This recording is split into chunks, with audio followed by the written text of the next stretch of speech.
Cooking എനിക്കിഷ്ടമാണ്. പക്ഷേ ഈ കുക്ക് ചെയ്യാനുള്ള സംഭവങ്ങൾ സെറ്റാക്കലില്ലേ, അരിയലും കാര്യങ്ങളൊക്കെ, അതെനിക്ക് അത്ര ഇഷ്ടമല്ല കേട്ടോ. അപ്പം ഞാൻ ഇന്ന് ഉണ്ടാക്കാൻ പോണത് ട്രെൻഡായി കഴിഞ്ഞ ഒരു സംഭവമാണ്. കഴിഞ്ഞ് കുറേ നാളും ട്രെൻഡിങ് ആയിരുന്നു ഇവൻ. ഒന്നുമില്ല, നമ്മളുടെ കണവ നിറച്ചത്. അപ്പം ഞാൻ മസാലകളൊക്കെ സെറ്റാക്കിയിട്ട് ഓരോ കണവയും എടുത്തിട്ട്, ഞങ്ങൾ കൂന്തൽ എന്നാട്ട് പറയുക, ഓരോ കൂന്തലും എടുത്തിട്ട് അതിൽ ഫില്ലിങ് സെറ്റാക്കി കൊടുത്ത് ഇതിങ്ങനെ ടൂത്ത് പിക്ക് വെച്ച് കുത്തി കൊടുത്ത് അവൻ്റെ തല. എന്നിട്ട് അത് ആവിയിലിട്ടൊന്ന് വേവിച്ച്, ആവിയിൽ വേവിക്കണം കേട്ടോ. എന്നാലേ ശരിക്കും നമ്മൾ ഷാലോ ഫ്രൈ ചെയ്തെടുക്കുമ്പോൾ അവൻ നന്നായി വെന്ത് കിട്ടുള്ളൂ.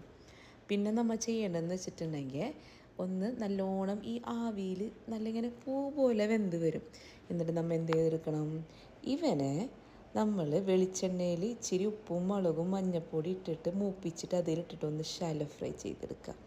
ഇത്രയേ ഉള്ളൂ സംഭവം. പറഞ്ഞപ്പോൾ വേഗം കഴിഞ്ഞ്, പക്ഷെ ചെയ്യാൻ ഇച്ചിരി ടൈം എടുത്തിട്ട് ആ മസാല ഒക്കെ സെറ്റാക്കാനായിട്ട്. അങ്ങനെ നല്ല ഭംഗിയുണ്ടല്ലേ കാണാനായിട്ട്. അങ്ങനെ ഞാൻ ഇക്കാക്കും മക്കൾക്കും കൊടുത്തിട്ടാ. ഇക്കാക്ക് നല്ല ഇഷ്ടമായി സംഭവം. ഇച്ചിരി എരി കൂടിപ്പോണെന്ന് പറഞ്ഞിട്ടുണ്ടായിരുന്നു, പക്ഷേ സംഭവം കിഡുമായിരുന്നു. അപ്പം എല്ലാവരും ട്രൈ ചെയ്ത് പോയ സംഭവമാണെന്ന് എനിക്കറിയാം. എന്നാലും ഒന്നുകൂടെ ഒന്ന് ട്രൈ ചെയ്ത് നോക്കട്ടോ. അപ്പോൾ അത്രയേ ഉള്ളൂ ഇന്നത്തെ വ്ളോഗ്. ടാറ്റ.